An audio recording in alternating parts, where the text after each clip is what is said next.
حسبي الله ونعم الوكيل، منكم لله يا ظلمه. ايه اللي بيعملوه ده؟ دول لو يهود مش هيعملوا كده. الله يخرب بيوتكم، خربتوا البلد. احنا مش يا جماعه مش لازم نسكت. محدش هيقدر يكتم صوتنا.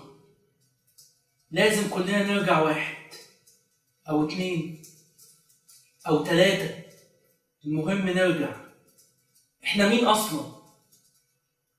الكل لازم ينزل حالا. يسقط حكم العسكر. وطي صوتك يا عم وبطل اللي انت بتكتبه على الفيسبوك كده. اوطي صوتي ايه يا عم؟ انت مش شايف اللي بيحصل؟ انت اللي مش عارف ايه اللي بيحصل. ايه اللي بيحصل يعني؟ احنا متراقبين.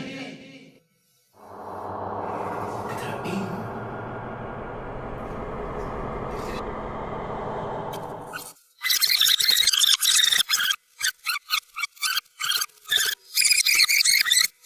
حسبي الله ونعم الوكيل، منكم لله يا ظلمه. ايه اللي بيعملوه ده؟ دول لو يهود مش هيعملوا كده. الله يخرب بيوتكم، خربتوا البلد.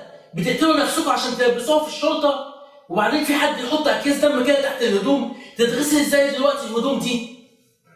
يا جدعان، في حد ما يحبش السيسي؟ ده راجل نجح من غير برنامج، واللجان كانت على اخرها. امال لو كان نزل ببرنامج كان عمل ايه؟ يبقى شوف ياض انت وهو مين هيشغلك على عربية الخضار.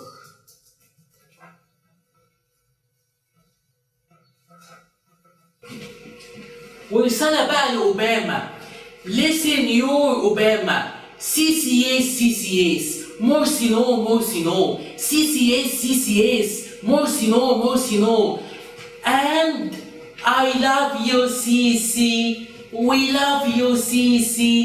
Thank you very very very much.